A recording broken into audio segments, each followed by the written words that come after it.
Thank you very much, Marta. So now we'll have some questions. So make sure if you have any questions, everyone on Zoom, please send them to Ryan, the questions tile. So I think we'll start now. Our first question is, do you use spectroscopy to find moisture? And this is from Evan. Yes, definitely. So with the spectroradiometers, we measure the reflectance of the leaves. If you remember that that figure with the reflectance, depending on the wavelengths, we get those data with spectroradiometers on the field that we also use to calibrate the signal from the satellites and to calibrate better models as well. Yeah, thank you. And James asks, does Eucalyptus have the same reluctance to wavelength, the wavelength graph as other plants, or is it significantly different? That's an excellent question. Yeah, eucalypts have a very peculiar way to reflect the solar energy because they are very peculiar trees as well. So that's why we think some models that have been calibrated in other parts of the world with other species are not valid for eucalypt trees. So some of the properties of eucalypt trees that make them reflect the solar energy differently are, for example, the anthocyanins they have inside. So they have some pigments inside the leaves that other plants don't have, and they have a peculiar way to absorb the solar energy. They also have a lot of wax, so they have a lot of wax and oils inside that other plants also don't have, and those oils also interact in a very peculiar way with the solar energy. And then in terms of the canopy structure is also different. Most of them have the leaves looking down like this, and some of them have a red skin that also makes it look very different from the satellite than other species. So very tricky. That's super fascinating. So do you, are you able to pick that up on the satellite just visually as well? Yes. Yeah, well, visually no. It's only with this short wave infrared radiation is this region of the spectra that can pick up these differences. Yeah. Wow. Okay. Thank you. And Evan also asks, so what is fire weather called, and how does it happen or sort of occur? Sorry, ask again about fire weather. What is fire weather called, and how does it occur or happen? Oh, yeah. So fire weather is when we have conditions for a fire to occur. So normally this is high temperatures, low relative humidities, and strong winds. So when these three things happen and related to the 4 trends of fire, we also have dry fuel. Those are the ideal conditions for fire to spread. So that's why it's called fire weather. Is that the answer to your question? I believe so. Another question that I myself had actually was about the technology that you were talking about, that you were developing at ANU, and one of the aspirations or sort of goals that you had was being able to detect a bushfire 1 minute sort of after it ignites and be able to extinguish it sort of 5 minutes after. And my question was sort of how long until we are able to get to that? That's roughly, just yeah. Yeah, well, this partnership we have with Optus is for 5 years, so we expect that at the end of the 5 years we can have a proof of concept. Of course, it's not going to be working across Australia, but a proof of concept in the ACT to demonstrate if it is feasible and if it works. Yeah, and is there sort of, do you have any sort of data to show like how much more effective it is depending on how much sort of time it takes to detect the fire compared to extinguishing it? So for example, you know, being able to detect it with a few minutes after it ignites compared to, you know, 1 minute, and sort of eventually shortening that time interval. Yes, and there are a lot of studies not done by us, but published in the literature, mainly done by CSIRO, that has demonstrated that an early first attack decreases the probability of the impact of that fire and the probability of extinguish it earlier. And of course, that the time depends on the fire weather itself. So under fire weather, the time you have to have a success in the first attack is shorter than if we don't have fire weather. Yeah, yeah. And could you repeat, so CC wants to know how many types of fires there are. How many types? Yeah, so what types of fires, I guess, are there? Well, not all fires are bad, if that's the question. So there are some fires that if they are ignited in a mild, they are normally left burn the vegetation, because it has been part of Australia for very long. So it's the ecosystem, some vegetation is adapted to fire, so they can respond to fire. The problem is when the fire frequency increases and the fire intensity increases as well, is when it causes damage. But low intensity fires indeed are used to manage the landscape. We hear and we know about the prescribed burns that are normally done out of the fire season. They are normally done in autumn or in spring, so when you don't have fire weather. And those fires are good in the sense that they reduce the fuel, and in principle, they decrease the fire risk or the severity of a fire if there is an ignition source in those areas. Thank you. And you showed us the cameras before. So with the pixelated area in particular, Mickey wants to know what happens if a fire starts in the pixelated area. Yeah, that's a great question, and I've been wondering myself as well. So I think we pixelated for the public phase, that indeed is still not public. So I saw somebody ask me if I could provide the link. Unfortunately, I can't yet.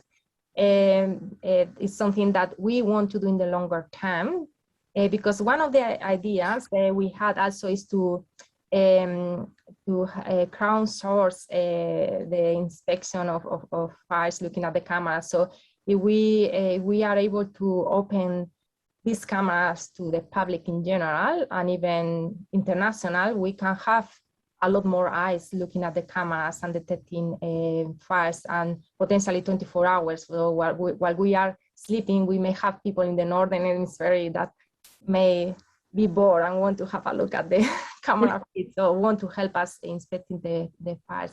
So again, so those are only pixelated for public exposure, but the Rural Fire Service have access to all the images.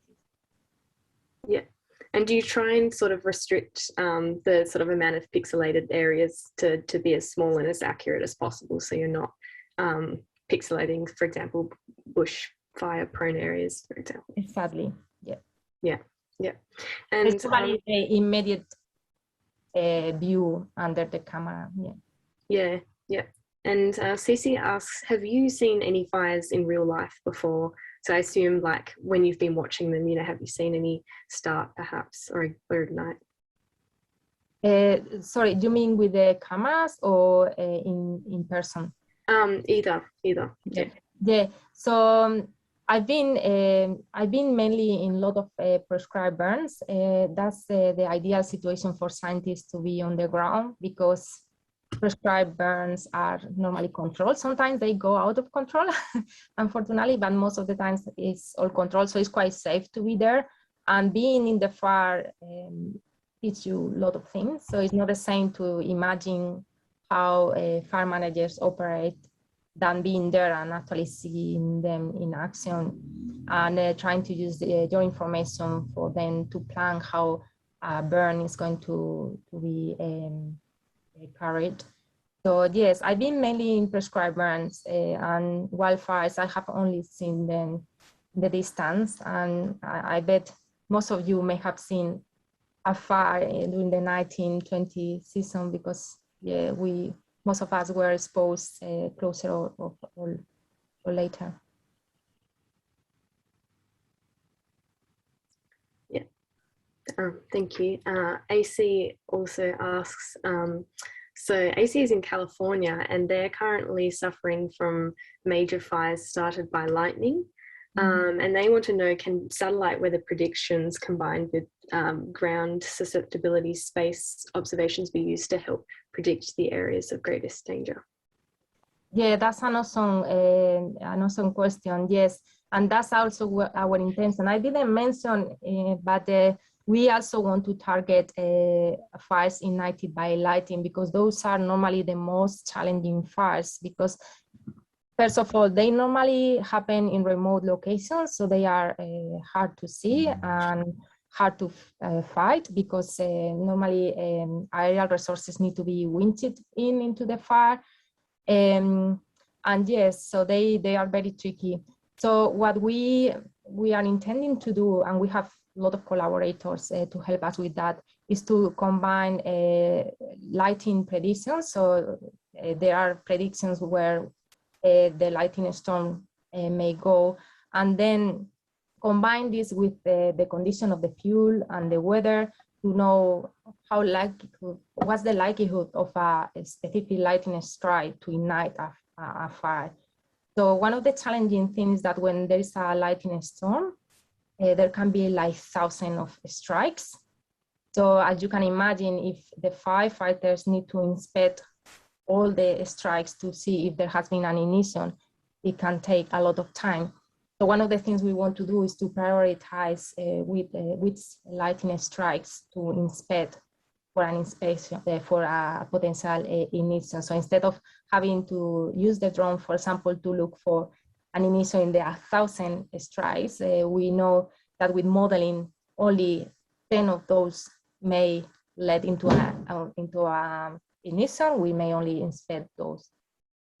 Yeah, so lightning, so bushfires caused by lightning strikes aren't super common, is I guess the impression I get.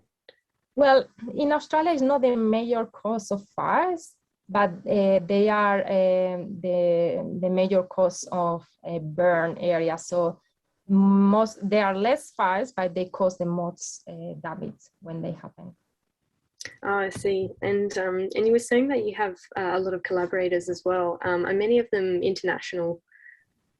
Yeah, indeed. One of our collaborators for the lighting work is from the University of Florida. Yeah. Oh, okay. That's fantastic. So you probably look into a lot of the American bushfires as well. Mm-hmm. Yeah.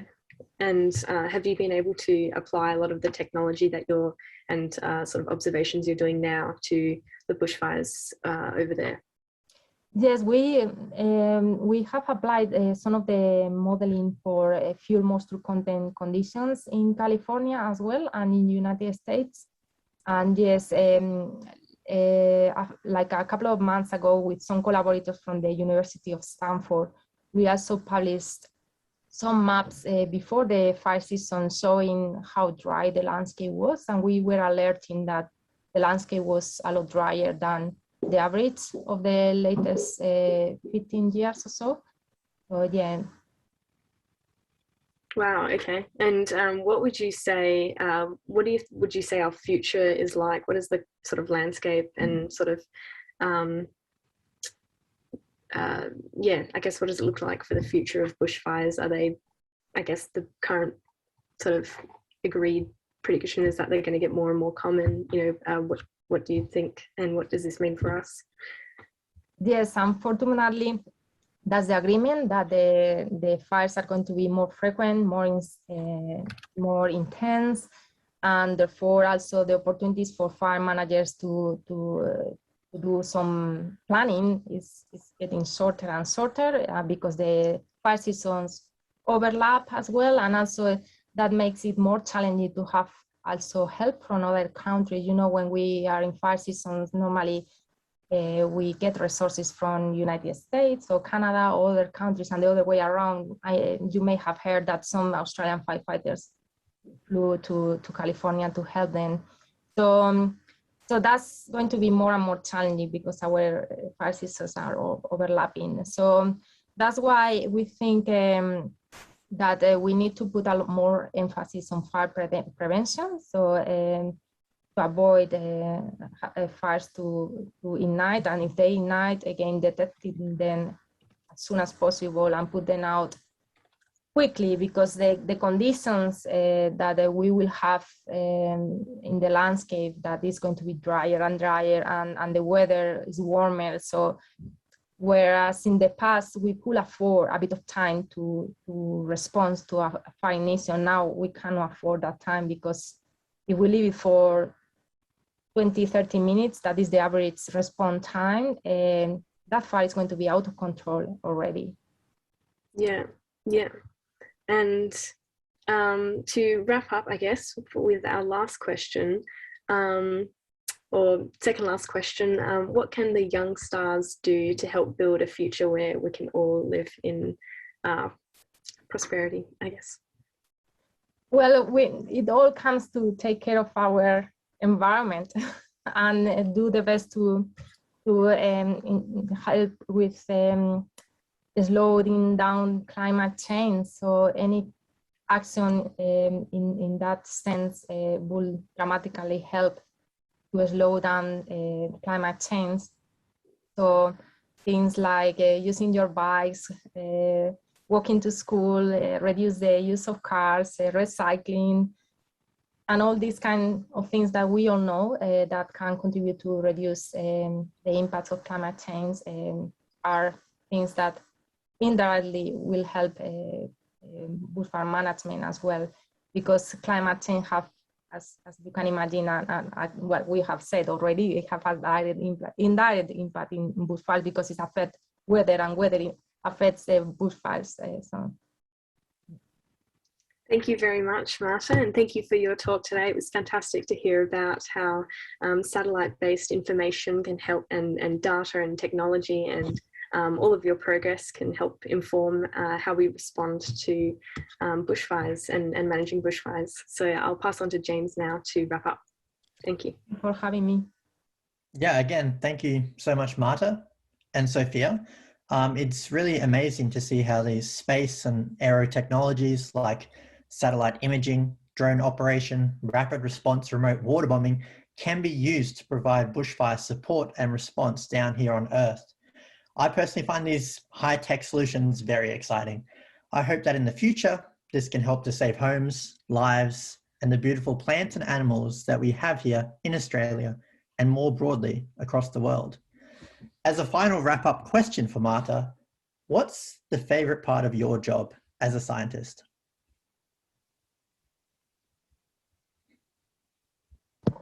Sorry, I mute myself already. Don't worry. Well, the most exciting bit of my work, I think, is to interact with the end users, so people who actually use my data to make decisions and improve outcomes in their day-to-day job. So I really love my interaction with the ACT Rural Fire Service, the ACT Parks and Conservation Service. So seeing that my research is used and help sometimes more than others, but so that's quite rewarding. Yeah, so it's probably my first motivation to do research. Oh, that's so awesome. Thanks very much. I didn't get to experience that as a theoretical astrophysicist. So yes, it's awesome seeing science have these real world outcomes.